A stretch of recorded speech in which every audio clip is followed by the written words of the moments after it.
Welcome to Complicated Opportunities, a Cosmere RPG podcast with a couple of GMs. This week, we're actually going to be diving deeper into the heroic paths. So I'm going to go ahead and turn it over to Irving to get started.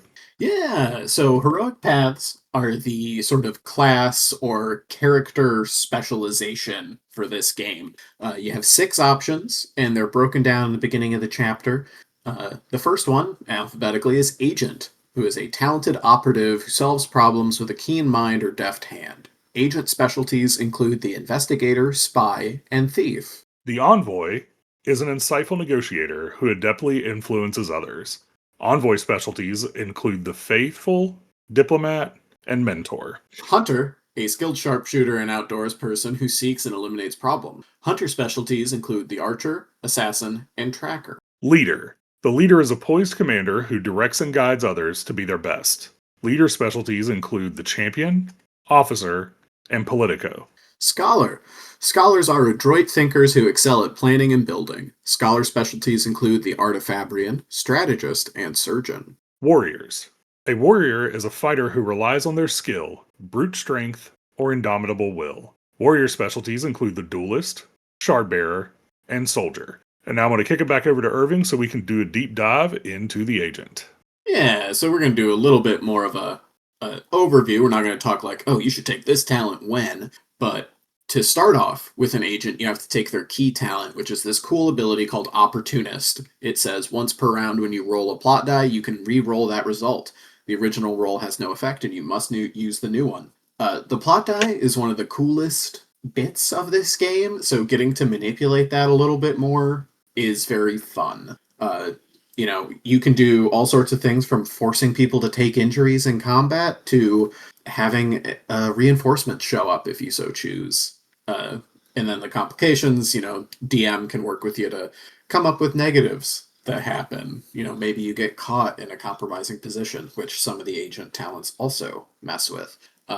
You start with the skill Insight, which is, I like that one. It's a useful one. If you've played other games, insight checks are very frequently asked for. It's a very popular refrain at my table. The second someone seems even a little bit sus is insight check. And it's like, oh, okay, well, I'll ask you for one. But so the different subpaths we have here with the investigator, that is more about using your opportunists to help your allies. So you can affect their skills, and you can get some focus generation. And also it's sort of the more like conversation focused one. You have this great talent, Baleful, which means if characters resist your influence, they need to spend additional focus. Yeah, and in conversation, that can get really cool really fast.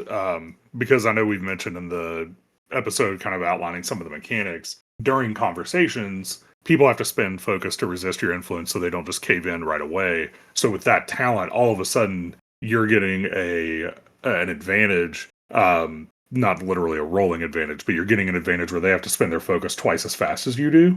So yeah, pretty sweet. Yeah. Baleful, it's kind of like part of these list of talents that are like hallmarks for the build. I include it with Mighty and Composed in those talents of, hey, if you need this, you should be looking for how soon you can get it. Which conveniently brings us over to the Spy tree that contains Mighty. Spy is much more about getting yourself into trouble. If you were to be discovered when skulking, you have a plausible excuse talent that sort of helps you get out of that. You can create a cover story with a false identity and relevant cultural expertises. You can use 2 focus to change the result of the plot die to the one you want. So you can change an opportunity to a 4+ complication or any complication to an opportunity. Yeah, that one, I really like how that one can work. But even stuff like Subtle Takedown, like it gives you a little bit of, like you can use it in, it's cool because like most people think of a talent as something you have to use in combat, which this one really has a lot of stuff that doesn't. Like you're increasing some of your defenses, but like Subtle Takedown, like I'm just gonna call that one out because it's a lot of fun, but you make an unarmed attack with insight instead of your normal attack roll, as long as the target is unsuspecting. And then on a hit, they can't communicate. So like if you've got a leader who normally can give out like commands and whatnot, and we'll get into decisive command here in a little bit, like you could potentially stop them from being able to use some of their talents during combat, which is pretty Oh cool. yeah, absolutely. I kind of see it as more of a infiltration ability. So like, oh no, a guard spotted you guys. Well, the spy's like, all right, I'm gonna run up and try to subtle take down this guy so you can shut him up so he doesn't raise the alarm. Something you'd see in like an old James Bond video game sort Yep, of deal. That's the vibe I get from that very much. absolutely. Yeah. And then the last one is Thief. Thief is kind of like a midway point. Well, if Spy's the midway point where it has a lot of conversation stuff that's good and some combat stuff that's good, Thief, little bit more combat. You have cheap shot right away, which is a quick stun that you can do to a target. And again, instead of targeting physical defense, it targets cognitive, which is unique for combat abilities. You can force your test to raise the stakes. So if your GM says like, "Yeah, I don't think you should raise the stakes in this instance," or doesn't ask you to, you can spend a focus to generate that plot die roll yourself, which is nice.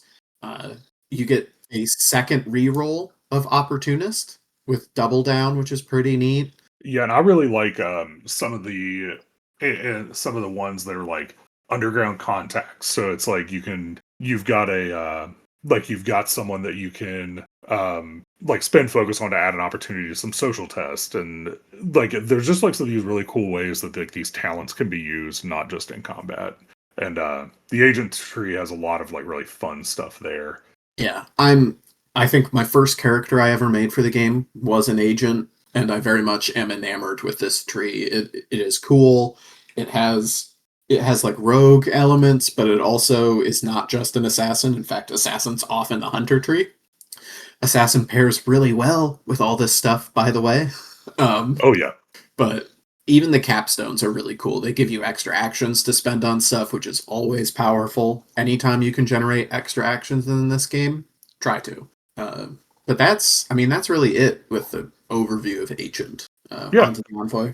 Yeah, Yeah. so I'll take so on the Envoy. So basically, the Envoy has a few different, like we mentioned, they have the different specialties of Diplomat, Faithful, and Mentor. So, like the Envoy is someone who's going to have like it specifically calls out. A lot of times, they typically subscribe to like well-established beliefs and are careful not to disrupt the integrity of those tenets. They're the ones that are out there trying to like build alliances, like when in the books when Dalinar's trying to put the group of monarchs together. Like an envoy might be someone, obviously, that would be sent to go treat with another group. So the envoy's key talent is rousing presence, where they can call out for an ally to become determined until the end of the scene. Which determined can be pretty powerful because it is basically when you fail a test, you can add an opportunity to the result. Now, once you activate it, you do remove that condition, but it lasts till the end of the scene, which combat's a scene, conversation's a scene, and endeavor's a scene. So even though you might fail on your test, you might be able to give the next person advantage, or you might be able to not necessarily. You can't really spend an opportunity to make yourself succeed in a test you failed, but you can go ahead and add advantages to the rest of the group while you're at it, or notice something that might help somebody else with what they're trying to do. So the diplomat talent tree has a few different things. Like it really leads into your oratory ability.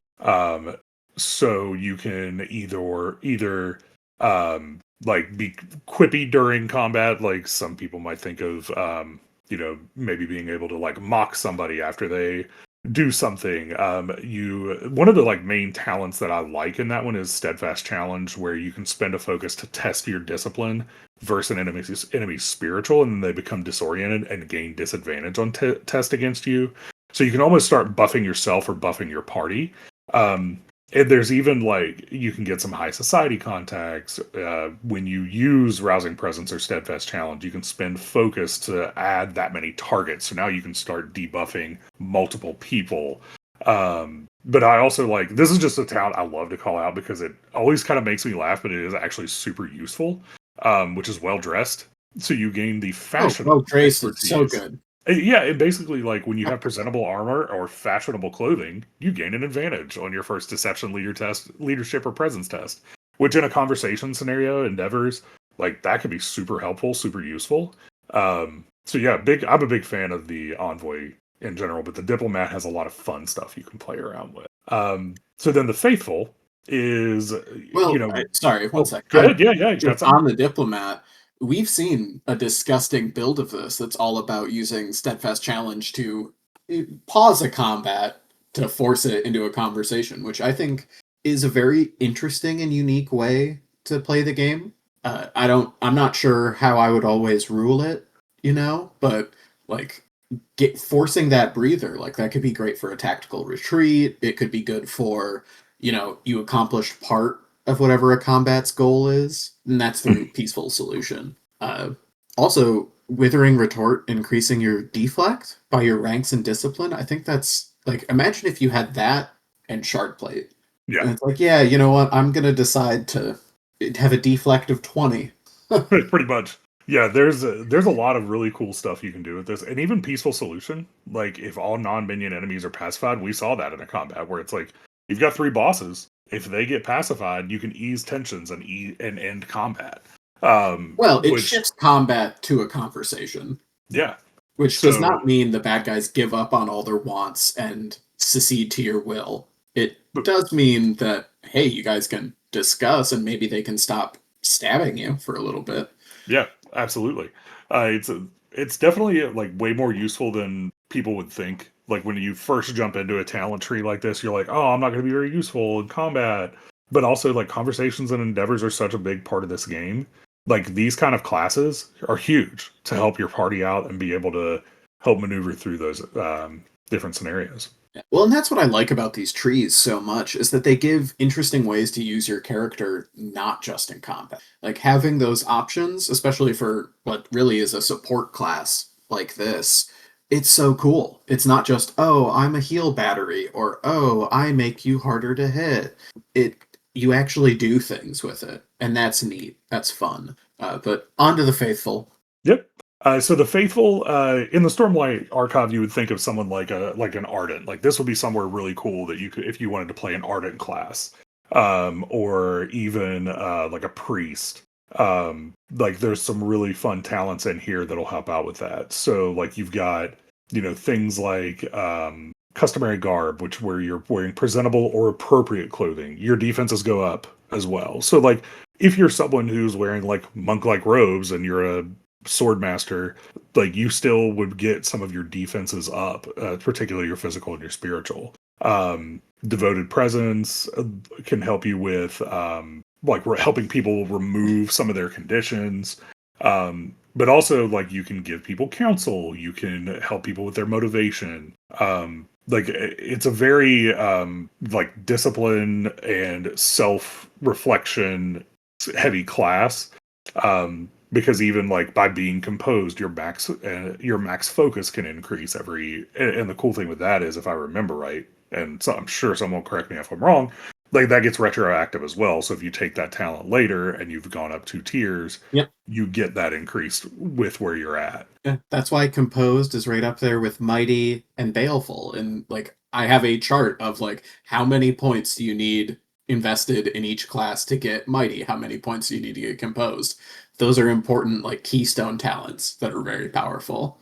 Yeah, and it's even got one where like it's got a high cost as far as action economy, but like, and you can get it very early on because it's only 1 tick into the talents is galvanize. So you can basically let an ally get an extra recovery dice roll, which especially at lower levels can be huge, because your recovery die might not be huge yet or larger.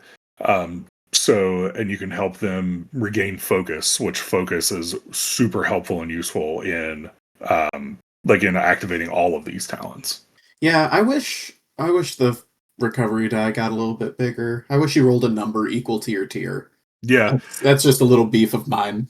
yeah, because it is tied to like one particular talent.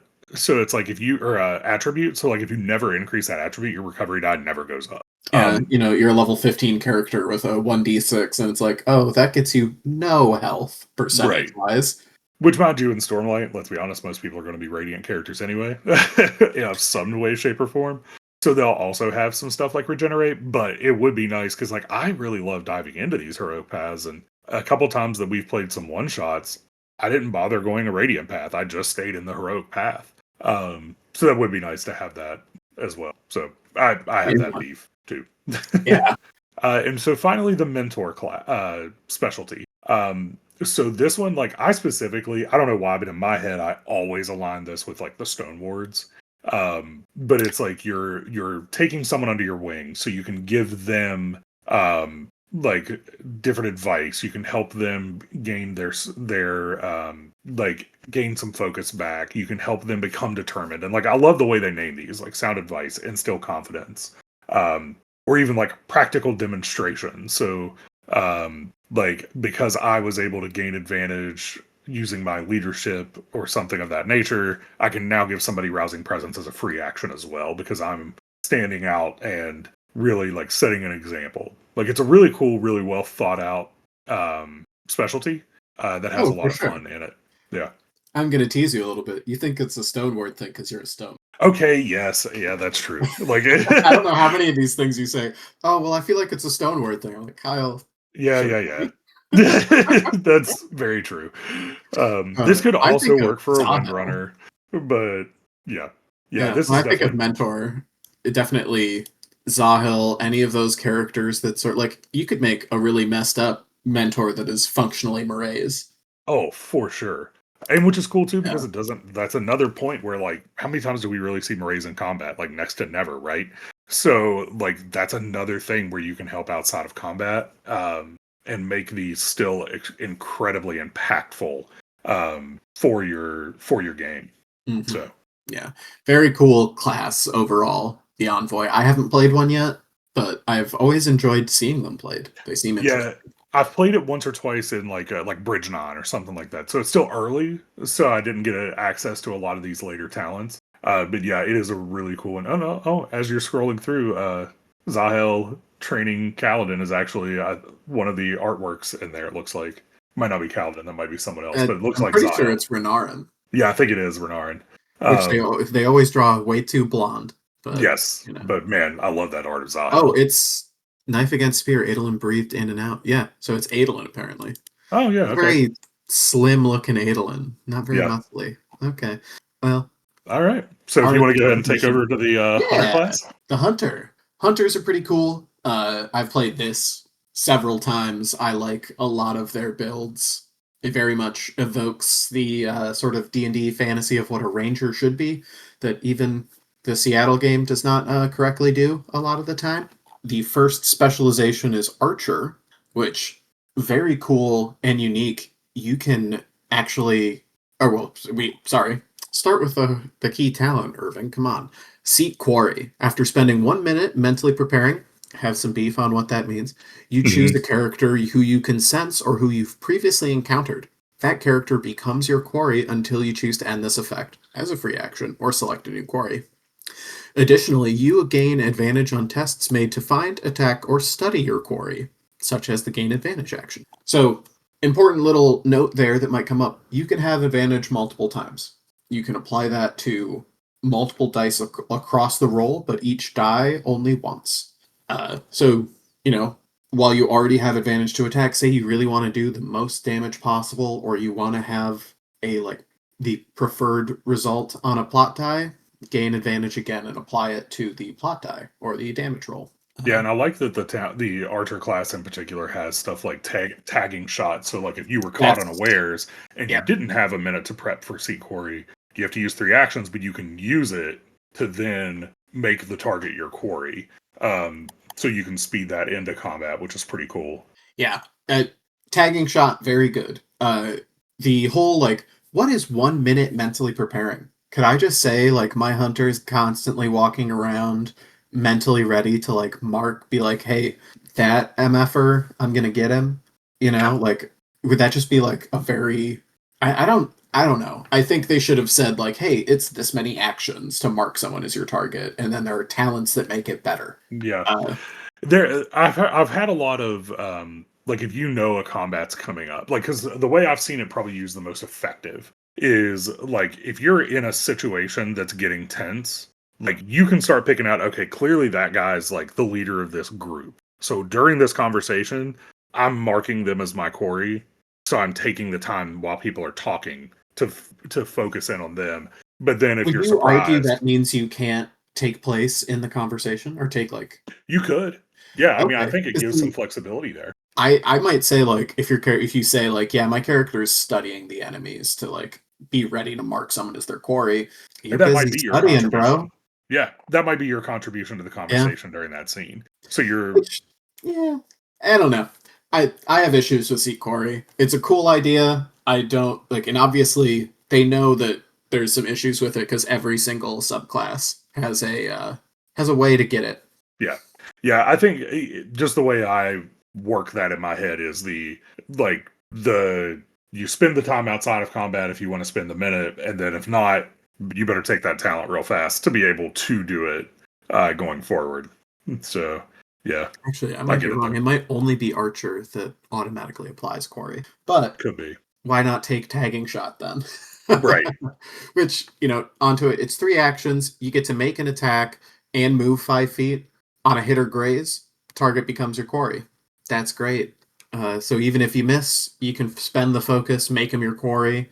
And why is it important that it's 3 actions? Well, as I've talked about, Mighty, which we haven't read yet, when you hit with a weapon or unarmed attack, for each action spent, deal extra damage equal to 1 plus your tier. Yep. So if you are able to have Mighty and Tagging Shot at tier 1, which is possible, there are some classes that have it early on. You can do this at like level 4. Tagging Shot deals an extra 6 damage. That's, if you're using a short bow, which is a d6, that's an extra full die of damage. It's pretty good. Oh, absolutely. Uh, So, what but is onto the rest of Archer, you get some expertise in weapons and armor, which lets you unlock additional traits. Uh, you can increase your weapon range and deal extra damage equal to your ranks in perception. The hunter class or path is about perception. It's your starting talent or skill. You can learn information about your target, like their lowest attribute, lowest defense, learn if their focus, health, or investiture are below half. You can gain advantage without spending an action, which is pretty cool. And then yeah, just some general like buff stuff like hardy, you gain more health, or you get to have a disengage in addition to making your shot with backstep. Uh, Pretty cool stuff. yeah, I do like Unrelenting Salvo, where you can strike your quarry more than once per turn with the same ranged weapon. So, like, all of a sudden, especially if you have Mighty, like, you can just wail on somebody.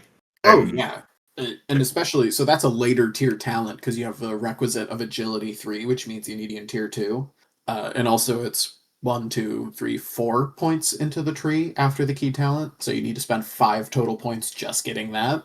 It, I mean, 3 instances of mighty. It's the same as taking a 3 action, but you're also adding your weapon skill 3 times doing it that way, yeah, which is really strong.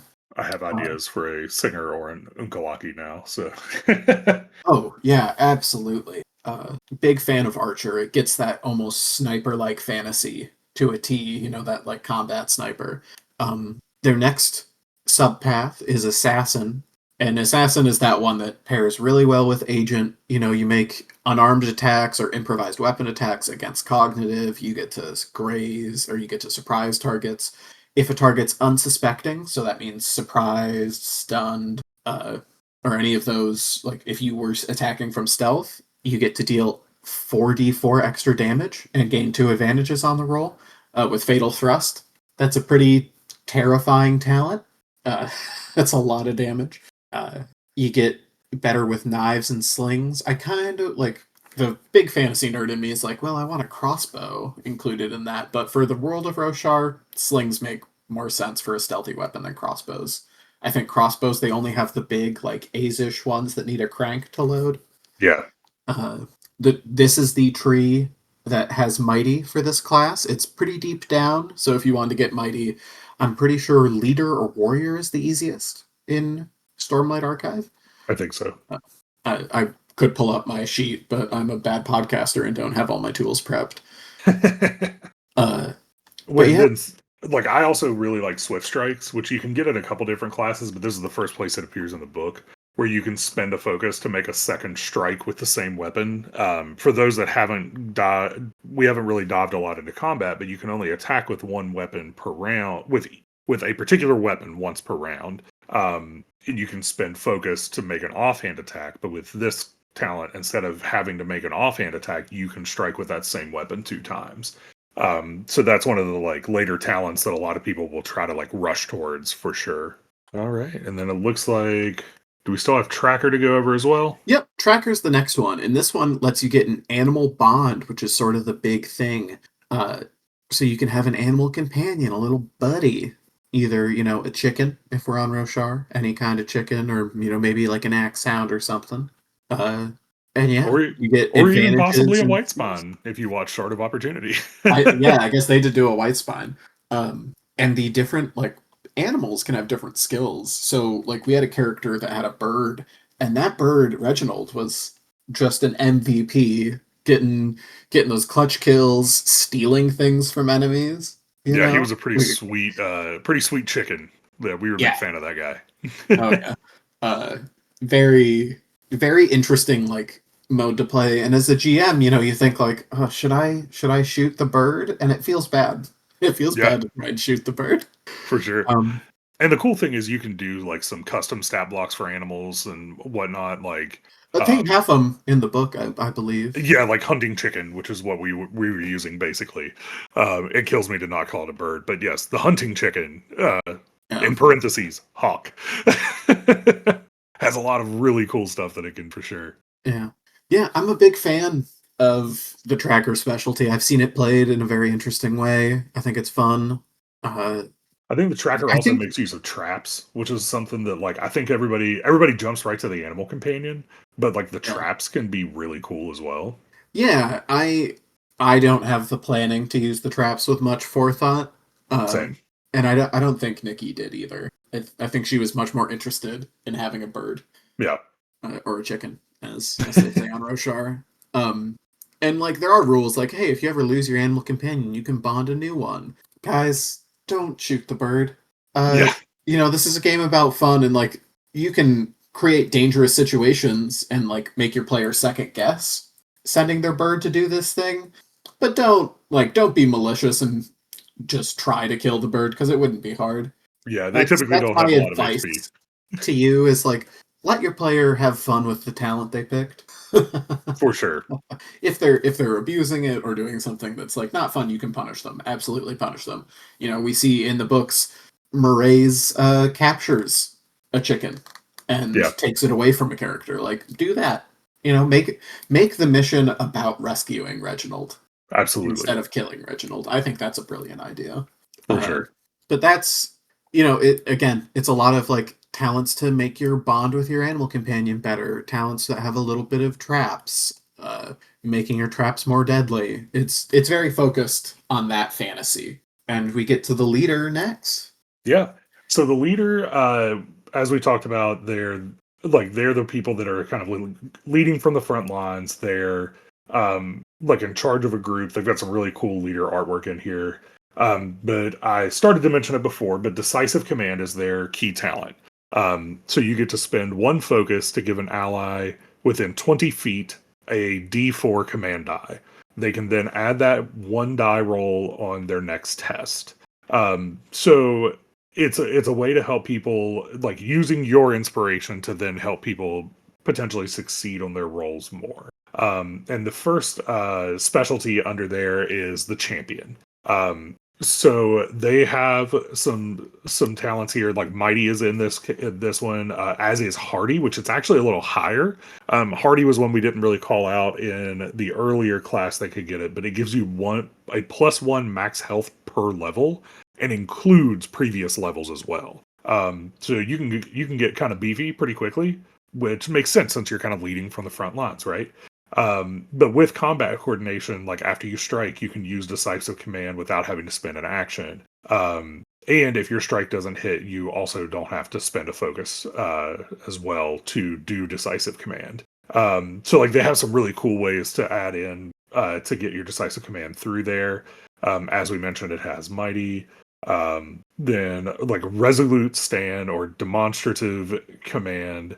Like you can then, with demonstrative command, or would it be demonstrative or demonstrative? I don't know. I'm from West Virginia, man. I don't speak well. So Demonstrative is how I would say it as a good, Midwesterner. yeah, there you go. So you get to increase the size of your command die then as well. And like with There are more resolute ways to do that. oh yeah. And resolute stand is you can make valiant intervention, which prevents reactive strikes. And you can even add more people by spending more focus to that can't reactive strike you as well, which is pretty cool. And then the like kind of the top one of the top talents on that one is resilient hero. So before your health would drop to 0, it instead becomes equal to your athletics modifier. So it can kind of give you that one last stand if you need to potentially get through to the next round or the next combat without having to actually go down. Is there anything I missed in champion you wanted to cover before I move on to officer? No, I mean, again, champion, you got that mighty a couple points into the tree. Obviously, Hardy's good, like you said.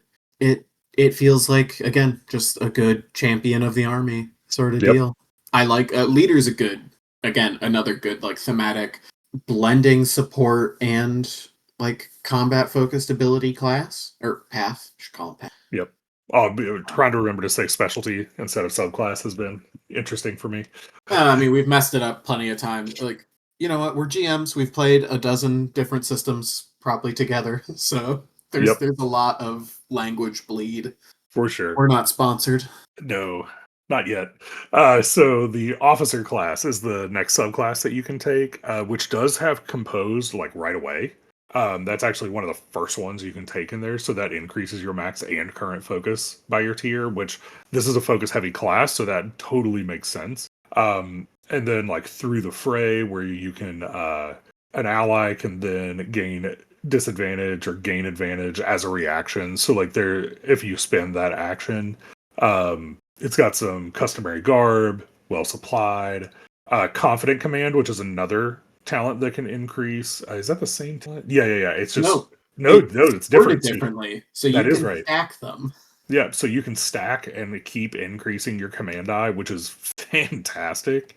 And then authority, which is cool because it doubles the range of your leader talents. Because, like as we mentioned with the starting talent with decisive command, it's only for 20 feet.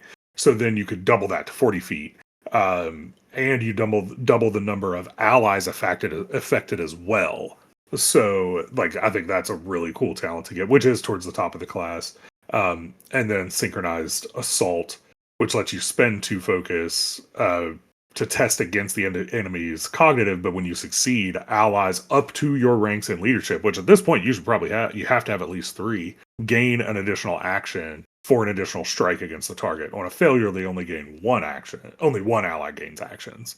But like Now, one way or the other, somebody's gaining some actions, which is pretty sweet. and again, gaining actions is powerful. With authority, and this was true also of the animal companion, it has a very interesting prerequisite.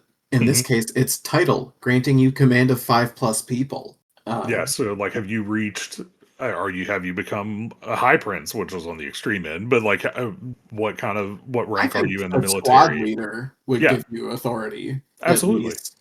But like that's a very cool, like, you're blending in the role play with your character growth. That's a good way of doing that.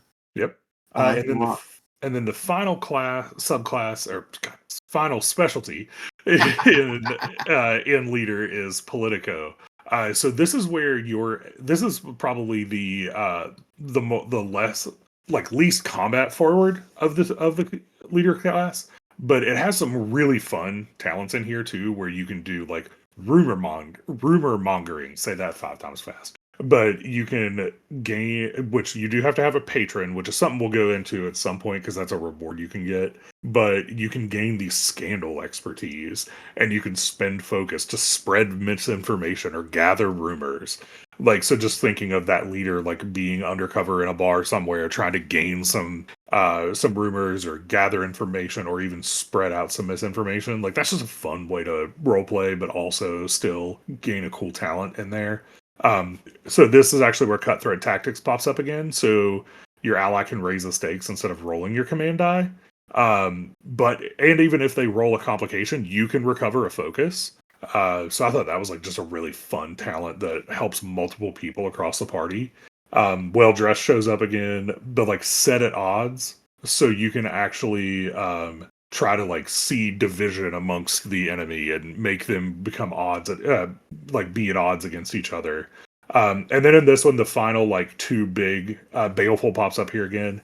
But then like the kind of peak talents here, shrewd command, which again you could increase the size of your command die. So we're up to like 3 potential times that you could increase that, because it is a different talent again.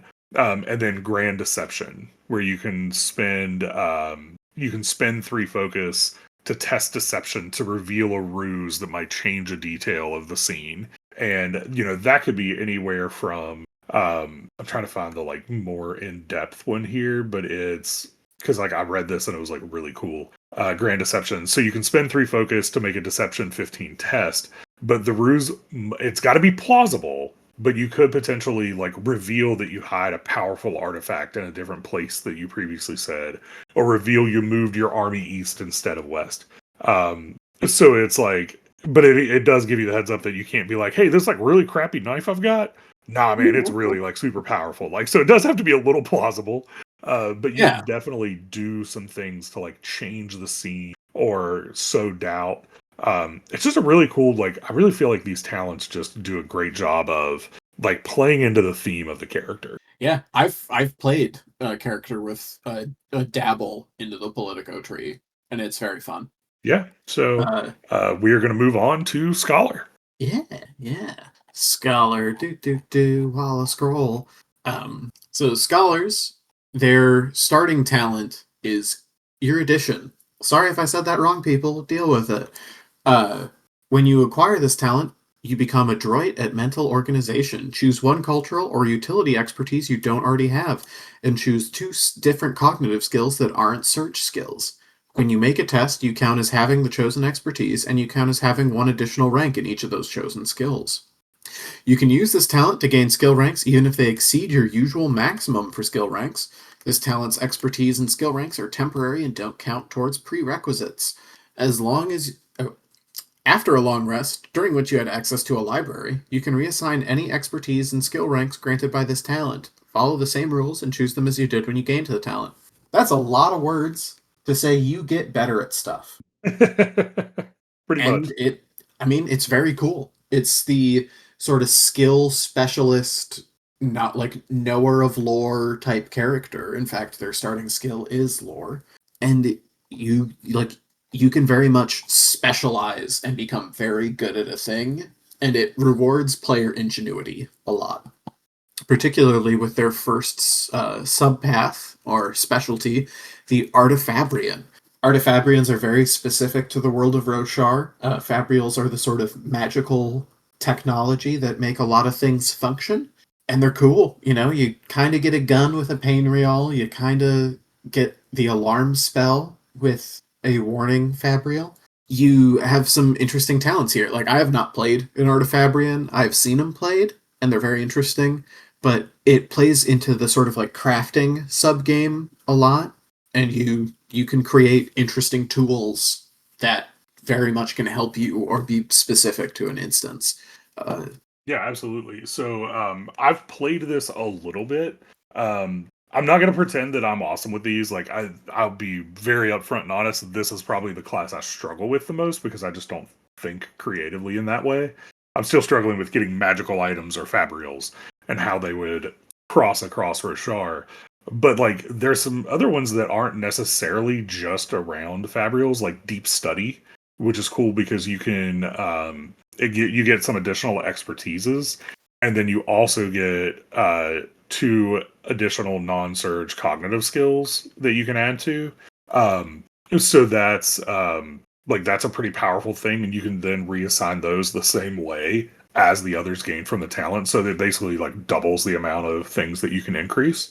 Yeah, Deep Study's very cool. Inventive Design, your prized acquisition Fabrial, which is tied to the talent above it, can have an effect 1 tier higher than the current tier you're crafting for.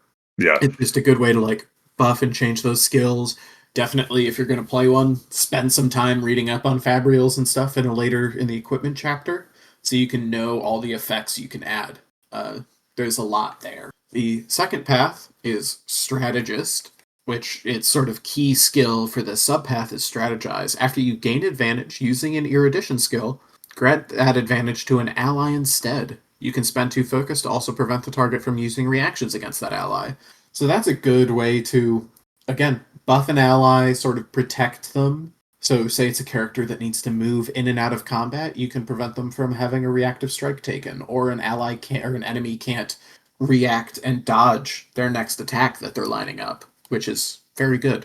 You also gain some weapon expertises in this tree. So it's sort of if you want to be a combat scholar, this is the path to take.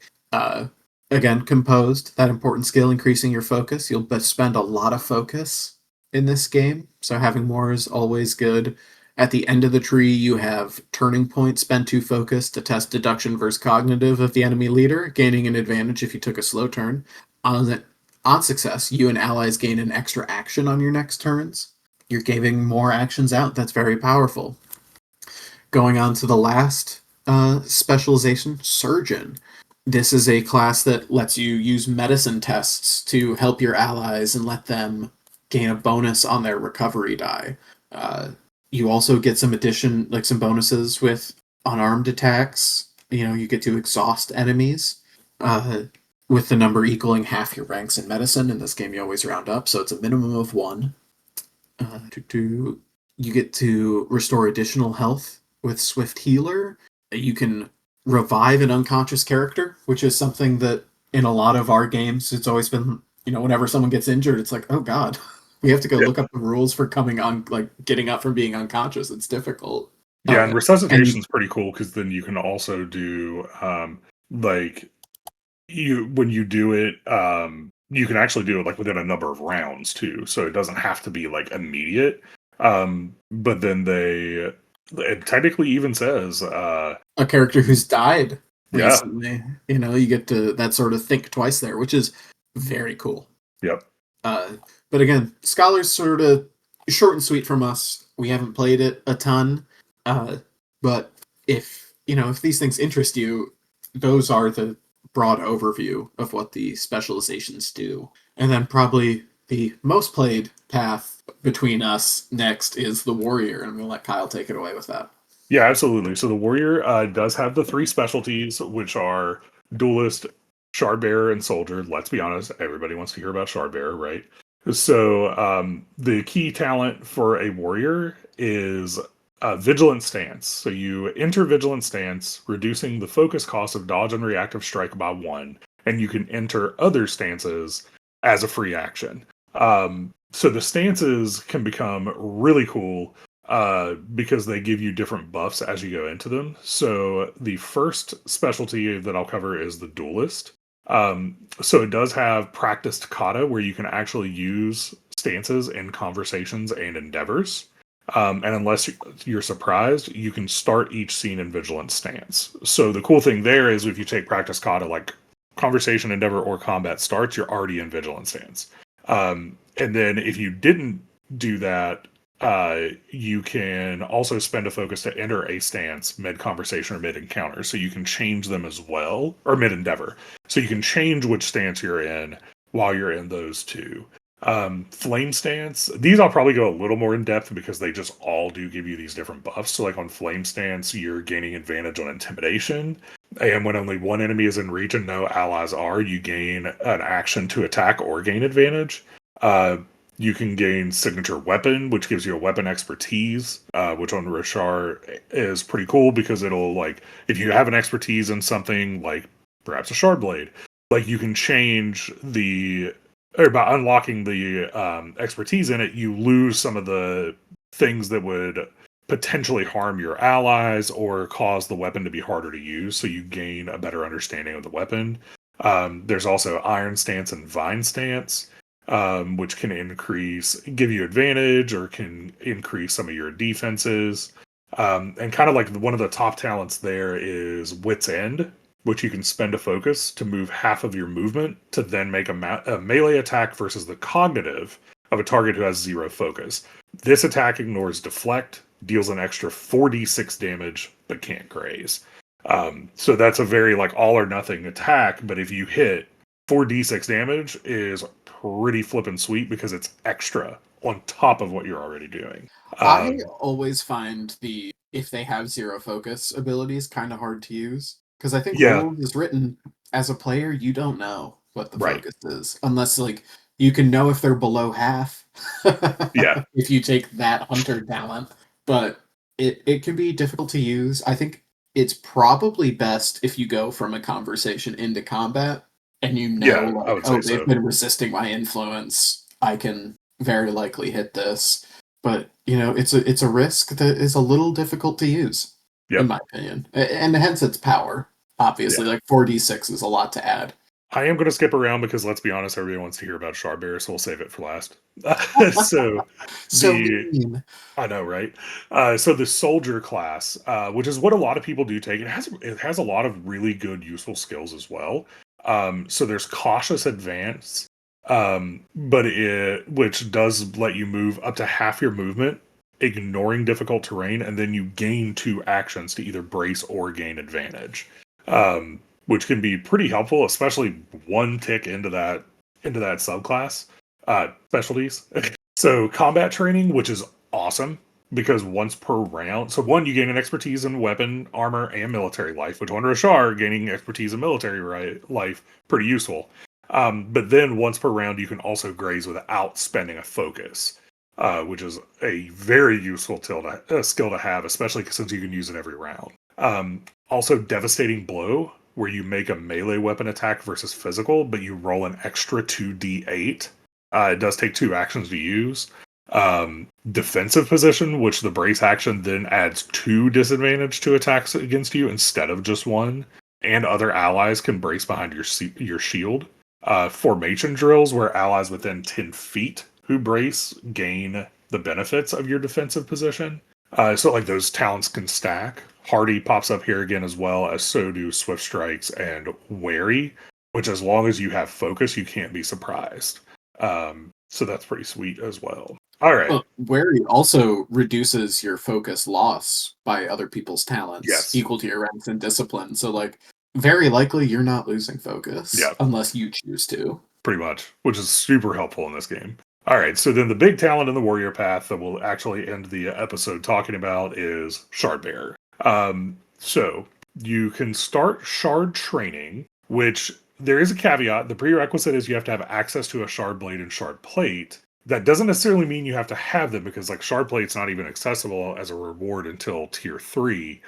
But if you have a patron or you're part of the army and you know someone that will let you borrow their shard blade or shard plate to train with, that can be super helpful here. And that gives you the shard plate expertise, and then you choose whether you want to have Grand Bow, Shard Blade, or Warhammer expertise. And your Shard Plate can actually get 2 additional charges once you unlock your Shard Plate. And your Shard Blade strikes graze additional targets up to your ranks in the skill used, which can be extremely useful when you are in combat, because Shard Blades also have like a long reach, depending on, and if you have a Radiant Shard Blade, depending on how you change that around. A little teaser for later episodes. You also gain Stone Stance, which increases your deflect, and enemies within your reach must spend an additional action to attack your allies who aren't in Stone Stance. So it kind of like makes them want to attack you, but also helps out the people that aren't. You get Mighty in here as well. Wind Stance, which you gain, and you can use. You gain an advantage on agility while you can reach multiple enemies, or use a free action to gain an action to disengage or attack. Shattering Blow, which let's see, when you hit with a melee attack, you spend 2 focus to deplete 1 charge from the other person's armor. So if you're fighting another shard bearer, that could be super useful, as well as pushing them 5 feet away.